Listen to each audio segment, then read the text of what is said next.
Good afternoon, everyone, and thank you all for joining our webinar on sustainable palm oil in India. My name is Yash Kansal, and I'm the Deputy Managing Director for APCO Worldwide, based in India. I think some of us joined this webinar slightly early, just like I did, and I saw some 40 of us who were already on the webinar 5 or 7 minutes before this, and we could see some interesting videos telling us about the myths in palm oil, which I think were very, very catchy. And I thank CPOPC for sharing those videos with us. They were indeed very, very informative. So let's move on. I think we have a very interesting lineup of speakers today who will discuss with on strengthening the market share of sustainable palm oil in India. Our discussion today will revolve largely around what is the current state of palm oil demand, and what is the real chain in India, and how can we strengthen the expansion of market share of sustainable palm oil. We will also discuss opportunities and efforts taken towards sustainable supply of palm oil in India and key learnings from significant producing countries. I think that's very, very key that, what are the real best practices in producing countries, and how we in India as one of the largest consumer can use those learnings. And then finally, we would look at what are the recommendations to promote sustainable palm oil in India. To take us through this session, we are indeed very, very honored to have Tanshri Datuk, Dr. Yusuf Basira with us, who is the Executive Director of the Council of Palm Oil Producing Countries. And I think we will really look forward to hearing his views on the best practices which consumer countries can learn from. We also have with us Dr. Suresh Motwani, who is the General Manager at Solidaridad. We also have Bhavna Shah, Country Head for the Malaysian Palm Oil, and Dr. Fadel Hassan, the Head of Foreign Affairs at Indonesian Palm Oil Association. We have shared, I think, a brief agenda with all joinees, but we will basically have a short opening remarks from Tanshri, and then dive straight on into our discussion with our main speaker, Dr. Motwani, followed by the two discussants. And then we will have some Q&A session. So, feel free to use your chat boxes to send any questions, which we'll be happy to take towards the end of the session. So I think we would like to make it as interactive as possible. So definitely feel free as the speakers are talking to put in your questions there, which we will take note of. So I think without further ado, I would like to hand over the session for the opening remarks to Tanshri Yusuf Basira, who is the Executive Director for CPOPC. So welcome, Dr. Tanshri. We look forward to hearing from you. Thank you very much, Mr. Yash Kansal. Distinguished speakers and participants, good afternoon. I would like to thank everyone for joining this first session of the CPOPC webinar series. Am I able to be heard? Yes, sir. Yeah, thank you. It's always a great pleasure to speak for and on behalf of the Council in such a momentous event. The more than 18 challenging months of this pandemic remind us grimly of the uncertainties that loom over us. However, from these challenges must come resilience, the ability to adapt, and to make better, and to embrace a new way of working, learning, and communicating online, more online, and deeper online. This webinar series was conceived in the context of the different challenges, opportunities, and efforts taken towards ensuring sustainable palm oil production by major producing countries, Indonesia and Malaysia. Palm oil is a versatile commodity that has superior functionality in both edible and non-edible applications. It is set at the most affordable price compared to the rest of the plant-based oils. But it is not cheap. It's not a cheap oil. As you see, its price is quite high right now. Palm oil also boasts of more health benefits compared to other oils, and by far it is the most sustainable, environmentally friendly oil crops, as it requires less land and inorganic inputs to attain a high yield and economic benefits. These traits help the oil to be self-promoted, I would say. And with increased awareness, such as our event today, palm oil will be further appreciated by consumers and customers. In the first session, we will discuss how India can adopt best practices and work on strengthening the supply of sustainable palm oil to the Indian consumers. India plays a prominent role as one of the major palm oil consuming countries. Oil palm is not only the highest yielding, but also the most efficient oil crop in the world. May I remind all of us here that palm oil provides around 40% of the current global edible oil supply, yet occupies only less than 6% of total crop area, the most efficient crop of all edible oil crops in the world today. 1 hectare of palm oil yields can produce 3.5 tons to 4 tons of palm oil, while soybean, rapeseed, and sunflower is only less than 1 ton of vegetable oils each. The palm oil industry is saddled with the challenges to respond to the rapid growth of edible oil demands. It has to supply products that meet the global standard of sustainability. While other edible oils crops are struggling with the fulfillment of this responsibility, palm oil contributes at least 11 of the 17 Sustainable Development Goals or objectives. Palm oil has met 65% of the no deforestation commitments, while other edible oil crops lag behind appallingly. The commitments of palm oil producing countries to supply sustainable palm oil have been proven with the enactment of the following sustainable schemes: the Indonesian Sustainable Palm Oil ISPO and the Malaysian Sustainable Palm Oil MSPO standards. These are there are at least 4 more sustainability schemes that support the industry to be the leader in sustainable agricultural commodities production. Joint efforts by palm oil producing countries like Malaysia and Indonesia and major consuming countries like India to collaborate and foster partnerships in making palm oil sustainable is becoming the acceptable norm moving forward. This event is a continuation of the previous efforts towards a single direction, sharing commitments to carry out our roles to ensure sustainable production and consumption amid this COVID-19 crisis. It is my hope and desire that you will take advantage of this opportunity to come up with valuable recommendations and conclusions that will be beneficial to the interests of palm oil consuming and producing countries. I wish you a more successful webinar. Thank you. Thank you, Tanshri, very much for your encouraging words and for your best wishes. We will go ahead, as you guided us on our next speaker to discuss, the status of palm oil in India and some recommendations. I would like to invite first Dr. Mutwani, who is currently serving as the General Manager for Solidaridad India, where he coordinates the sustainable initiatives in agriculture, especially in the edible oil chain.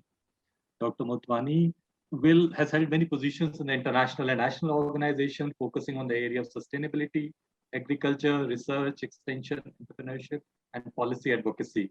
Mr. Mutwani is also one of the key experts in this area, and I think it's really a privilege to have him here, and we would look forward to hearing his views. Dr. Mutwani, all yours. Thank you, Yash. First of all, I should thank you, the organizers, for inviting me. I just had to be present my slide. I think share screen is enabled. Okay.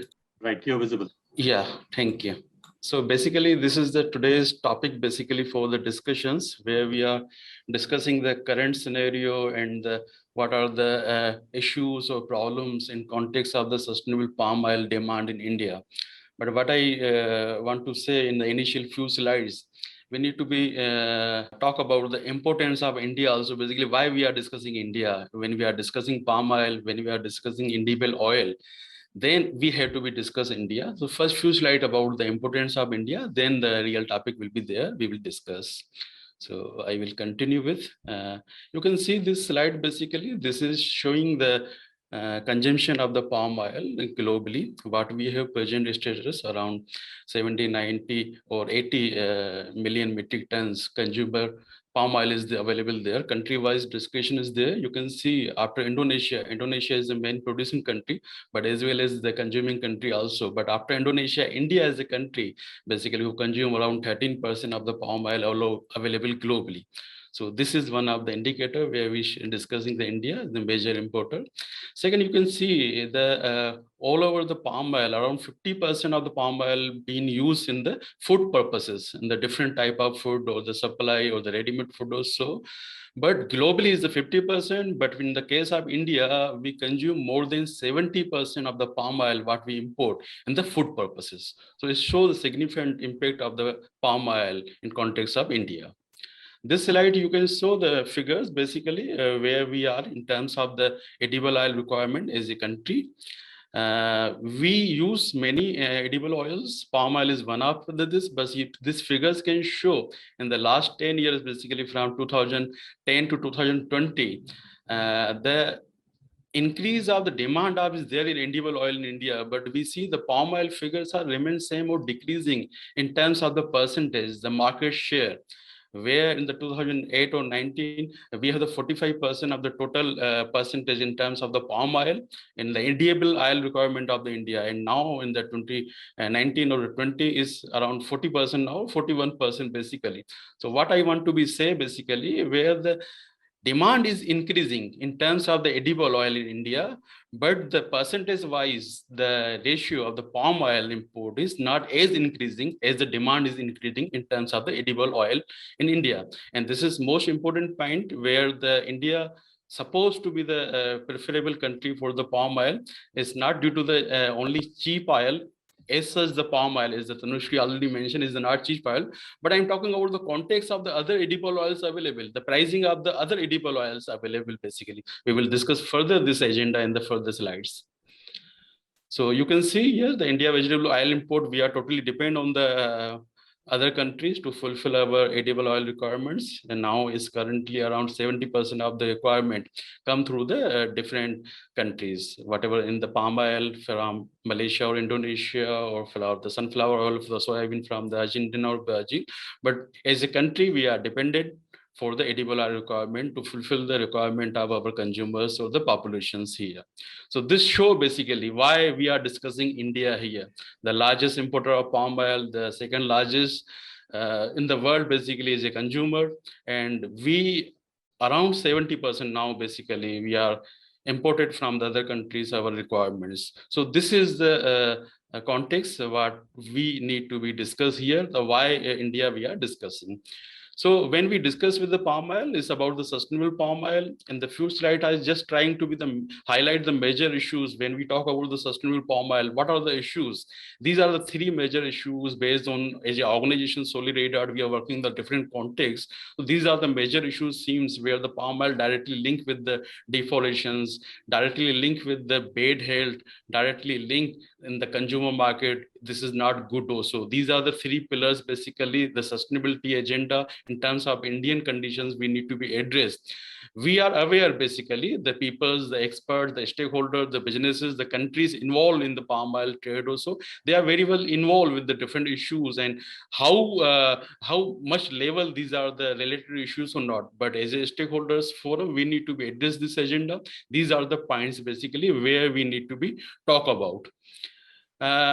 One side we are talking about the unsustainability of the palm oil. The another side is there the palm oil is the need basically. Globally, we can see the figures in this slide whereby last figure 2017 or 18, our requirement was around 210 million metric ton edible oil requirement. So if we want to be fulfilled only this requirement without palm oil, this is not going to be solve the agenda. We do not have the sufficient land available where the palm oil can give the significant productivity from the per acreage of land, where if you want to be replace the palm oil with any edible oil available now, it's required at least the 6 times, 10 times, 12 times more land.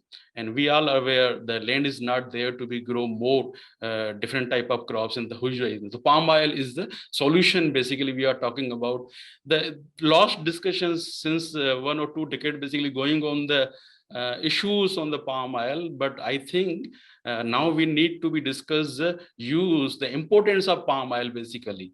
So this is a real aspect we need to be discussed when we are going to be discuss the Indian scenario.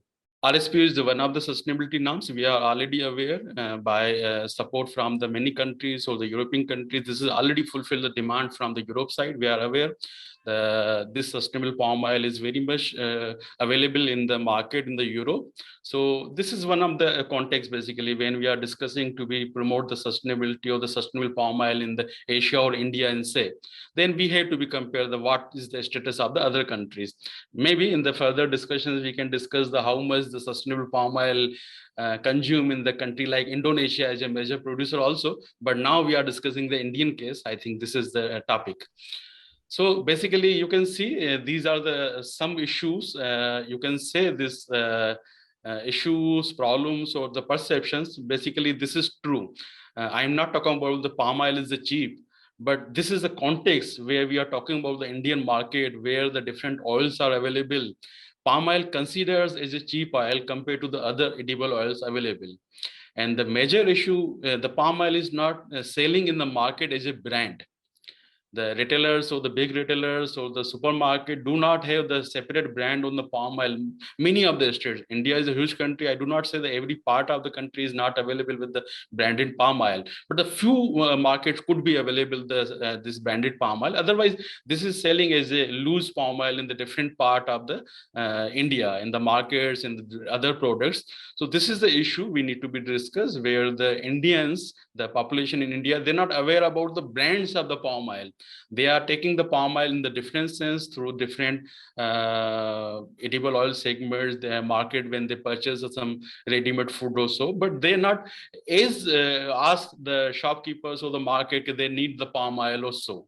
They ask for the sunflower oil, they ask for the certain part of India, MP also, the sunflower or soybean oils, the safflower oil, but unfortunately this is not the case for the palm oil. So this is important when we are talk about the sustainable palm oil. Eventually, we need to be first talk about the palm oil in market of the India. I just need to be list out what are the major challenges basically when we are going to be discuss the sustainable palm oil. Challenges are there based on our previous working with the different stakeholders here. One is the major issue, basically palm oil is not selling in the market as a brand item. People are not aware basically the goodness of this palm oil. People are even they are aware about the bad healthy characters also in the market. Basically, this is the challenge when we are talk about the sustainable palm oil or the palm oil can say. Then unfortunately, the supply chain is not transparent as should be. Many of the people, so the suppliers or stakeholders in the chain, basically there's the lack of the traceability segment where the consumers can be aware if from where they are getting the palm oil. If it's about the sustainable palm oil, the traceability is one of the elements. So this is lacking for now in India, but this can be worked out. Pricing I already discussed. Health agenda is more important. Basically, we need to be take care of this agenda where the edible oils, other edible oils are in the market based on their different characters. So palm oil is in the Indian market based on the palm oil only as a cheap oil available compared to other edible oils. So this is one of the area we need to be work on. So these are the challenges basically. But since last 6-7 years, we are along with the many stakeholders trying to be uplift the sustainability agenda. We work with the many stakeholders. One of the solvent extraction associations is the well-known association from India, from the group of the refiners, processors linked with the palm oil and the importers. So we jointly try to mobilize the agenda, sustainable palm oil agenda, and together with Solvent Extraction Association of India, now this year IPOS framework is there. Basically, this is the Indian framework for the sustainable palm oil, where we are along with the different stakeholders trying to promote the sustainable palm oil issues agenda in the Indian markets. So what is the requirement to the motivation is required through these type of framework also. We will discuss basically why we develop the IPOs. Every country, every region should have their own priorities. Certain global standards are available, certain country specific standards are available. But when we talk about the particular countries, they have to their own principle to identify what are the sustainability in their context, what are the real challenges in their practical situation about the community, about the food security agenda, and whatever the natural resources they have. So this is the philosophy behind this. The India developed own framework for the sustainable palm oil, where the all government institutions are involved, Solvent Extraction Association, like the umbrella bodies there for developing these standards. So this somehow we have the different principles or the criteria within this framework. On the similar lines, Malaysia also have the MSPO, Indonesia also have the ISPO, the national sustainability standards are there. So India as a consuming country also developed, but many of the people are already aware, we are growing palm oil very well in an Indian scenario. We already initiate the different programs. And might be the few days ago, all of you are aware that our PM announced the special focus when we are going to promote the palm oil plantation in India to fulfill the self-dependency in terms of the edible oil crops. So these are the differentiators. I'm talking about the IPOs, but this is already linked with the IPOs, MSPO, and the ISPO also. When we talk about the national frameworks, IPOs can differentiate. This is one of the major issue in terms of the premiums requirement. When we talk about the additional sustainability or the certification, some premium was expecting from the different agencies also. In this case, if we have the national framework like IPOS, it can be the economical, and this is fulfilling our need, the sustainability criteria we have to be follow in the palm oil plantation in India, even in the other edible crops. This IPOS already has the different platform available in India, along with the ACA and other business stakeholders. Even IPOS and MSPO and the ISPO already recognize each other's. We have the agreement in place between the India, Malaysia, India, Indonesia to support each other national sustainability standards. So I see somehow the things are moving on. When we discuss the issues in the earlier slide, where we are going on the solution to moving on. We are moving on the progress. Just this some indicative pictures basically. ACA also have their own council, IPOS council, where we discuss only about the sustainable palm oil agenda.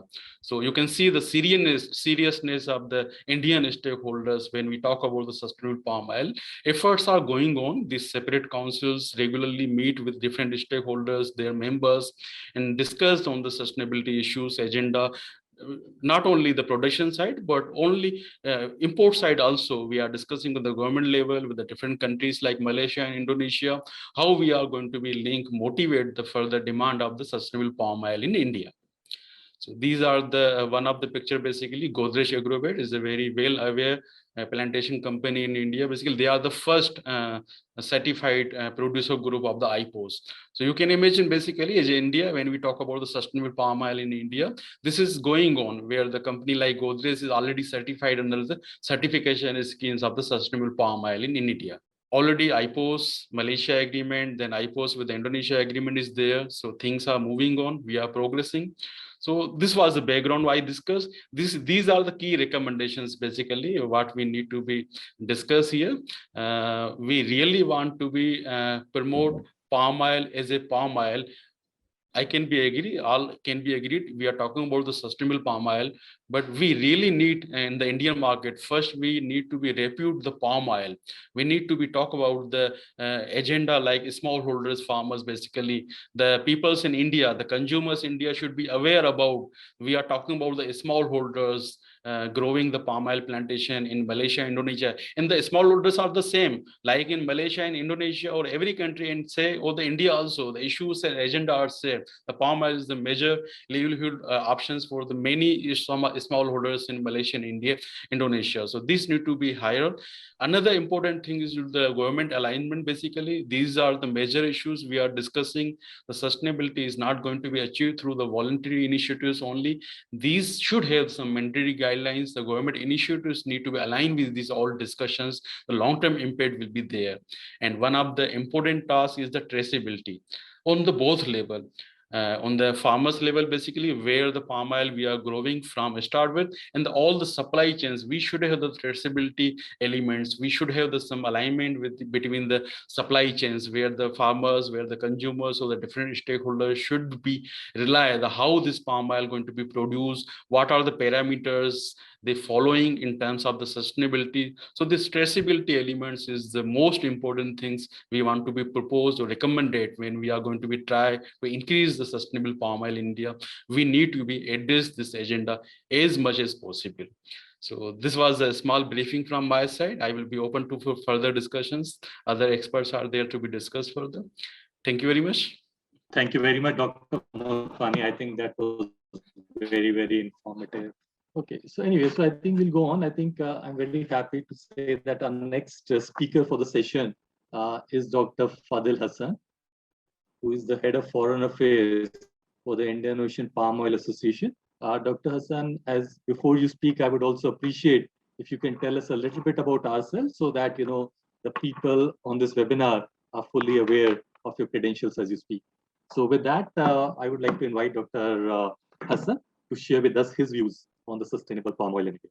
Thank you very much, Mr. Yas Kansal, and then speakers, and then also Mr. Yusuf Basiron, and then Mr. Dupito Simamora from the CPOPSI, who invite me to participate in this very important webinar.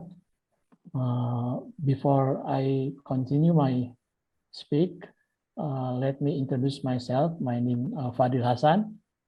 I am now a head of the foreign affairs in Indonesian Palm Oil Association, or better known as GAPI. I also advisor in ASEAN Agri, one of the largest palm oil company in Indonesia. In addition to that, I was also former director of sustainability at CPOPSI in 2016-2017. In addition to that, I now become a member of the advisory team at the Office of the Vice President of the Republic of Indonesia. So again, thank you very much. So let me start my comment or my discussion on the strengthening of the market share of sustainable palm oil in India. India is Indonesian most important export destination palm oil country. Its market is huge and growing, especially in the last, I think, decade. It used to be the largest market of Indonesia palm oil export until, I think, recently taken over by China. Yeah. We know that Indians palm oil import declined, as I mentioned before. And India, unlike other markets, is a very friendly, no significant regulation in the form of the non-tariff barriers, except tariff, of course, tariff measure that often change over time. Most of the palm oil exported to India used in food products, especially for cooking oil. This make palm oil extremely critical to the Indians' edible oils economy, and also is an important factor, I think, affecting macroeconomic stability in India, especially inflation. I think the policy in India has always been trying to balance between how to protect the refinery industry, but also the consumer interest in terms of the prices. We know that India is the maybe second largest importing of palm oil countries, yeah. But also India produce what do you call it, palm oil, especially in the south, I think. And then in an effort to increase domestic edible oil production and to reduce its dependency on edible oil import, Prime Minister recently announced a new national initiative on how to increase palm oil production. The scheme, which is called National Edible Oil Mission, Oil Palm, trying to aim at moving is to harness the domestic edible oil prices that are perceived to be dictated right now by the palm oil import. So the scheme is expected to give incentive for the production of palm oil and the help of farmer cash in the huge market. Yeah. So basically, this is what the government India is trying to do now, how to increase production of palm oil in order to reduce its dependency on palm oil import. In addition to that, we also see now that Indian palm oil markets change gradually, in which I think this sustainable palm oil start to grow in India, driven by both internal and external factors. As far as I know, this initiative has been sponsored by or conducted by the NGOs, yeah, Solidaridad, in cooperation with other stakeholders in Indian palm oil market. So I think that in the future, this transformation in the Indian palm oil market will grow and continue to grow at a faster rate. Yeah, so that's why I think we as producer countries also has to respond to this transformation. Yeah. Now, in addition to that development, we also know there is another development in Indian palm oil market in which government of India on June 29 reduced the effective import tax rate on CPO from 30.25% from 35.75% in order to bring down the prices of edible oils. And also there is a ruling that remove the refined bleached dairy olein or RBD palm oil olein from the restricted import list, yeah, and reduce the import tax on the product from 49.5% to 41.25%. And so with this development, I think now that palm oil in Indian market is more competitive, yeah, and then that's why I think we see that the export of palm oil from Indonesia, especially to Indian market, grow on July and August. Yeah. Now, we also know that in Indonesia, we just adjusted the export levy for palm oil and its products. So making Indonesia is more competitive, in India especially.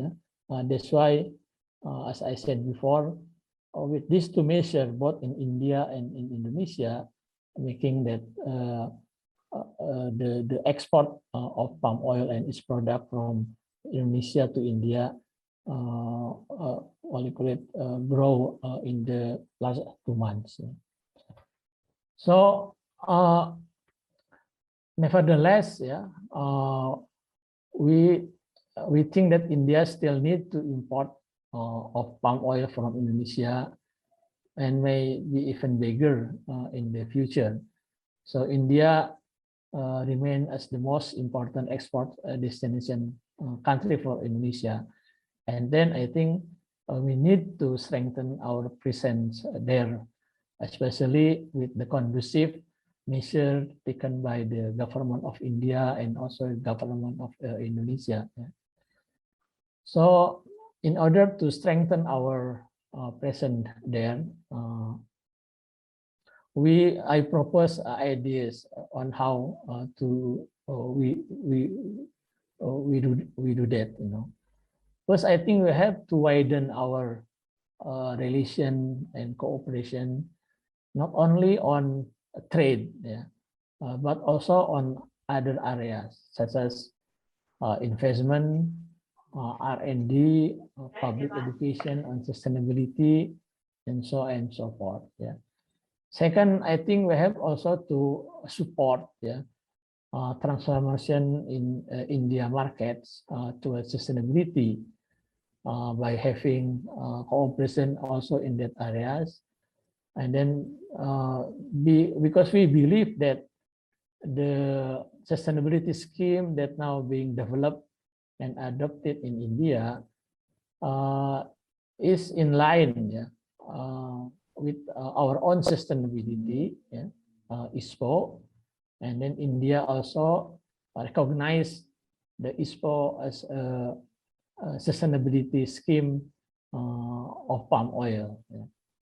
And then third, we have also to have better and closer cooperation with other stakeholders, not only government, but also NGOs, university or association to address many issues on palm oil, especially with respect to the sustainability practices.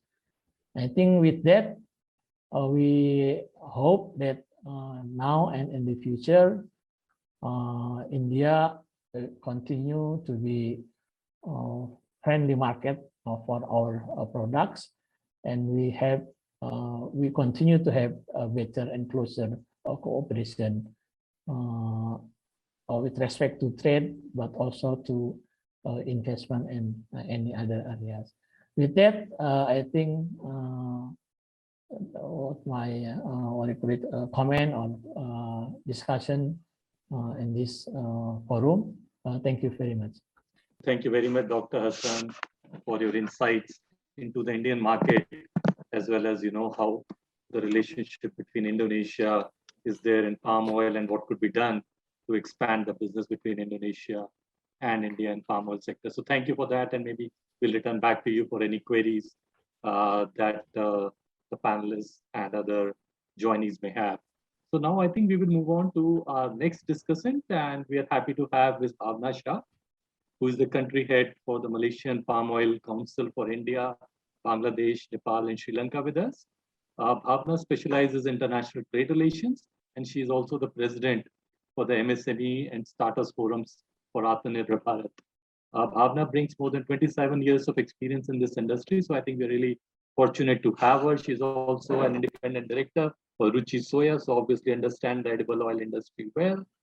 Bhavna has also emerged as the first woman to receive the Globe Oil Person of the Year award for her contributions to the vegetable oil industry. So I think we are indeed fortunate to have you, Bhavna, here, and we look forward to hearing from you. Thank you for that wonderful introduction, Yash. Can you hear me? Yeah, we can hear you. Okay, Please go wonderful. ahead. Okay, thank you so much. And it's a great honor and privilege to be here with the August panel group gathered here today. Good afternoon, greetings, Tansi Dato, Dr. Yusuf Basiron, all the dignitaries on the panel, of the panel, and on an afternoon on a mundane subject like palm oil sustainability, we have 112 participants, so that's definitely heartwarming. Now, as Dr. Motwani has also already shared the import statistics, I will not dwell too much on the slide, but I like to show as one of the most populous countries in the world, with a surging middle class population, India's influence in the global markets is also bound to increase in this decade. Now, as you mentioned, Mr. Kansal, that in 2019 our imports dropped, or maybe the year after. No, that's primarily because of COVID-related lockdowns, and the Horeca industry was almost shut for 2 months, if you recall. So practically for 2 months there was hardly any imports, so there was no imports at all. So that is the primary reason. But apart from that, India imports or requires roughly about 25 million tons of edible oils to meet its domestic requirement.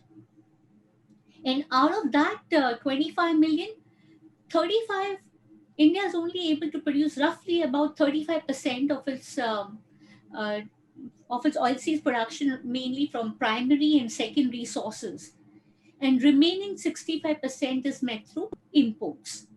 India spends roughly about $480 billion on their import bill. And in the list of imports, it's mainly about organic chemicals, petroleum, gold, and somewhere in the top list also comes veg oils. And very recently, this has made a lot of noise in the parliament too. Now, this whole announcement about the Atmanirbhar Bharat and veg oils production in the country to increase or scale up oil palm cultivation. This has been under discussion for a long time, but lately it has got a lot of momentum due to the rising import bills.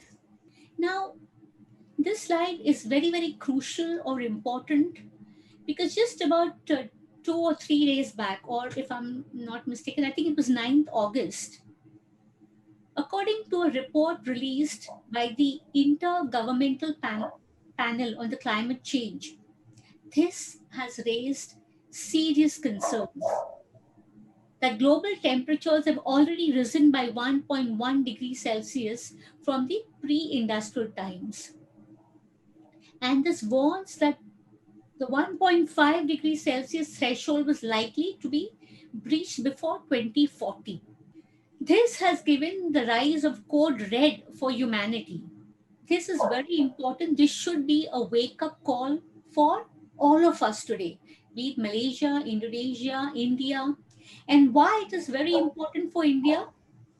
Because this report very specifically says about the heat waves, the humid heat stress that will be more intense and more frequent. Snow covered areas and snow volumes will continue to decrease. Changes in monsoon precipitation are also expected. Like this year, also in the beginning of the year, we heard that we have the Met Department and the Sky Met had announced good monsoon. But again, down the line, we saw the catchment areas were not receiving enough rainfall. Actually, Indian monsoon is seen in 4 phases. So first phase is not really an indicator itself, but these are weather anomalies with both annual monsoon and summer increasing, decreasing, more precipitation projected. So these will be a major concern. Now, without India, the idea of capping the goals, the sustainable goals, it's not going to be possible. That is why the slide and the previous slide is very, very important for all of us here today.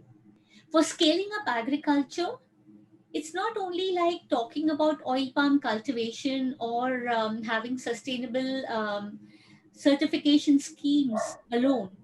A lot more needs to be required, needs to be implemented in the framework. The regulatory framework are needed is climate smart agriculture. And CSA, the climate smart agriculture, is in line with the FAO guidelines of Sustainability Action Plan for Agriculture with commensurate objective of increased productivity.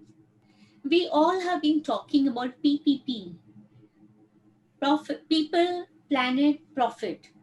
Now, see, India's new era of economic growth represents a country with unique challenges like food security. During COVID, we all heard people discussing about, the immunity food. What is the right food? But the question is, in a country like India, it is about right to food. So we talk about food security, demand for resources and environmental stresses like climate change, water shortages. We are having flash floods. Certain parts of the country is facing floods, and at the same time, there's water shortage in the other belt. So it's very important to direct the focus on sustainable practices in India now than ever before. And India has a very potential, it has potential to play a very significant role in driving the sustainable practices. Now, sustainability is not just limited to environment protection as we normally see fashion on social media. It also incorporates social and economic sustainability. Sustainable agriculture should be a strategy. And it's unfortunate that somehow these factors have not received the adequate attention that it deserves. We've already gotten a glimpse of the repercussions of ignoring the sustainability criteria. We're experiencing different weather conditions in a span of a week, or rather, at times, in a span of a day. Morning is a different weather, by afternoon, it's like scorching summer, and evening, you feel like it's winter. So, and here, there is no one agriculture model that we can just pick it up. So, this is going to be a daunting task. There is no ready solution. We will have to make a tailor-made model for India. We just cannot pick up a Argentina, Brazil model or Malaysia, Indonesia model. India requires full focus and attention to develop its own model to address all these challenges. Now, value chain analysis, this is my request to Solidaridad. This is about discussion and giving inputs. So, value chain analysis can expose a lot of strategic and operational misalignment within the chain. This will bring out all the deficiencies that need to be addressed. So, if we could have a complete value chain analysis and the consequential misallocation of resources, like in India, we have excess of rice, we have excess of wheat, rotting due to not having enough warehousing facilities or good logistics.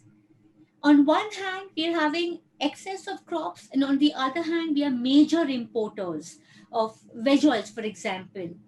So the development of sustainable value chain analysis tools, they should identify not only the misalignments, but also give us business opportunities. No matter how much we talk, we sit and discuss and we debate over here, but unless we do not make it a profitable solution for farmers, for businesses and society, it is going to be only ending up as research papers. Next slide, please. So to achieve the results, it's very, very important to support the farmer. The farmer is going to be on the center of this whole action on this backdrop.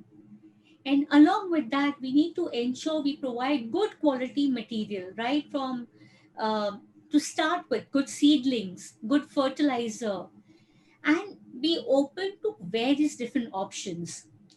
Focusing on precision farming.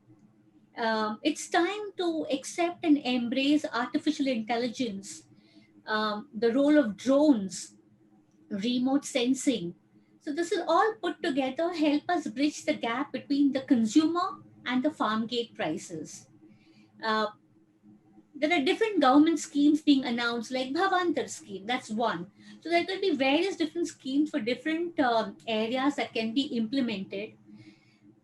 There is also need to scale up online price discovery, and as 15% more prices achieved in National Agriculture Market Platform. So easy access to microcredits, land data, loan availability. So move to gross value added from agriculture will be a very beneficial step if we need to achieve these huge ambitious goals. Next step, please. Next slide, please. It's a no-brainer after seeing the IPCC report and all the other reports that we've been hearing about and reading about global warming. Sustainable palm oil is the solution and the need.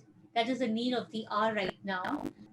Now, what makes the MSPO a model for global sustainability is its capacity to contribute to nationwide conservation of landscape and wildlife species.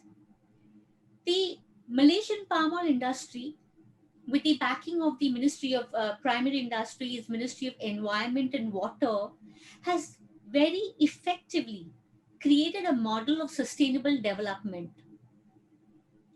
Also, the best part is they have been revising these standards with continuous improved inputs, improved parameters regularly. So the latest standards are expected to be concluded by 2021, and unfortunately, this deadline may be pushed a little bit, but these are this is a step in the right direction. And like I said, there is a lot that has been done in Malaysia in this sector, which India can learn from. Why sit and reinvent the wheel? Strategic production enhancement in agriculture is a comprehensive plan and would involve many measures. As I said, one size fits all will not work over here. It'll require many small as well as big steps to make oil palm cultivation a profitable venture on its own. Now, first of all, we all know it's a long gestation crop. So there is no silver bullet, no quick solution. Basically, after government's declaration of the National Mission on Edible Oils, and oil palm cultivation to be taken up in a big way. Government has also allocated some funds. It has been announced that there will be 11,000 crores dedicated for oil palm cultivation, but this is over the period of years. So it takes about 4 to 5 years for the first crop. So it's not about gestation, but the idea is this is going to be capital intensive in the initial years. And oil palm is not just an oil crop. It is a very economic and of social development and a provider of livelihood to many, as palm plantations are very labor intensive and thereby very crucial for poverty alleviation. Next slide, please. So in the Indian context, how this MSPO or what can be adopted from this model is definitely work in progress. We have been privy that the Solvent Extractors Association of India, the Solidaridad, and the government agencies together have been working on this, and they have come up with a Indian standard which complements MSPO and other standards. So in the Indian context, too, it is a livelihood and employment providing economic opportunity and thereby a great fit. Now, taking a cue from Malaysia, an ecosystem has to be created for a large scale development. There has to be some kind of farmer cooperative, government and private partnerships. And this is possible only with appropriate capital inflows. Microfinancial tie ups, farm extension services are a must because otherwise it's only half-hearted attempt if we cannot get that. To start with, like I mentioned, good variety of oil palm seeds is a must. We recently received a request from the Telangana government to help them with the oil palm seedlings from Malaysia. So yes, it's very important to have the right input material. A conducive environment has to be created for the entry of big capital, which can stand on its own in a sustainable manner. But to be fair, based on experience, small scale farmers can also become an integral part of the production and supply chain system. But experience has taught us that on small scale production units, it is an uphill task to achieve the same results that we have in Malaysia. Basically, 4 million, 4 metric tons per hectare oil output. But after discussion with various government agencies in India, what we understand is rather even 2 metric tons per hectare, 2.5 metric tons itself is also good for them. It will still be highest yielding compared to the other domestic oilseed crops in India. These are the results that we have seen for MSPO in the eyes of world. Initially, there were a lot of questions when MSPO was launched, but slowly, after years of hard work, World Resources Institute found, as aforementioned, that over the last 3 years, Malaysia's rate of deforestation has decreased annually. And they are able to decrease this rate thanks to its efforts in MSPO. Next slide, please. Ambitious sustainability targets often fuel innovation and solutions for environmental and social challenges, thereby unleashing growth in the process. It can act as a driver to improve profitability through operational efficiency, improving the relation of both the countries too. So, in conclusion, I would only like to say that as recently Prime Minister Modi announced the National Mission on Edible Oils, already there's a debate going on social media. This news has met with some criticism that palm oil expansion will threaten its forest and natural environment based on palm oil experience from Malaysia and Indonesia. Now, this is nothing but fear mongering and clickbait tactics employed by some section that is the bane of palm oil industry. And it's going to be a very tough task, but it has to be taken up. What is really required here is education. A lot of education is required because it's not forex. There's no question of forest loss or forex loss. India can balance both. That's my concluding shot. Thank you. Thanks a lot, Bhavna. I think it was very well designed presentation, and thank you also for your very passionate remarks. So thank you again, all panelists. I think I will now move to Park Dupito. I think thank you, Park Dupito, for joining us. And I think CPOPC was very was very helpful to us in sharing some of those videos. I think that also mentioned about the farmers, which Bhavna also brought out. How are the smallholders very important to participate. So I would really look forward to hearing from you. What are your highlight points on how do we strengthen the market share for palm oil, let's say, for this particular webinar series in India. So we look forward to hearing your thoughts. Please. Thank you, Mr. Yas Kansai, and our panelists for the excellent presentations. As has been discussed, we cannot separate strengthening market share with sustainability. And as a big market for vegetable oils, India has its right to pay attention on sustainability, but not in the narrow definition of some, like the EU, but covering the 3 pillars, as has been explained by Ms. Bhavna, and of course using SDGs as parameters. It is clear that there is a lot to do in increasing market share of sustainable palm oil in India. Today, we are talking about sustainability in general. Next, perhaps we can address health issues. And I believe that we should not forget about addressing the unfair palm oil free label. In partnership, we can improve the image and lack of knowledge and awareness on palm oil in India. Environment conducive for palm oil should be there for it to gain greater market share. I have to say that since palm oil imported by India is certified, palm oil clearly leads by example. Other oils, such as soybean and sunflower, have no such certification in place. And the mutual recognition between EPOS with ISPO and MSPO, as highlighted by Dr. Suresh, makes the case even stronger for sustainable palm oil. No doubt, palm oil has raised the bar of sustainability of all vegetable oils. The question is therefore whether India will make it a norm, that sustainability to be the new norm for all imported oils to that country.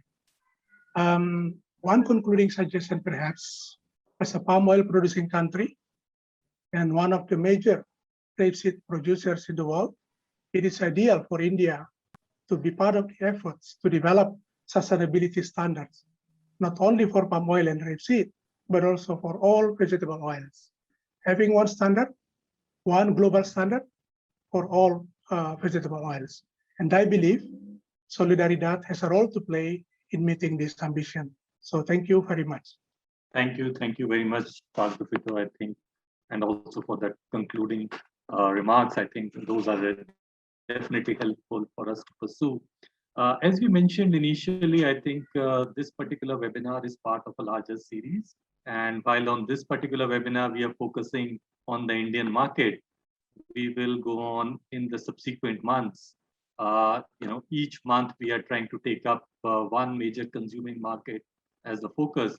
So we will cover China, Pakistan, Bangladesh, and then some other markets as we move forward. So I think for all the people who have joined us on this particular webinar, we will look forward to having you again in the next series of our discussion.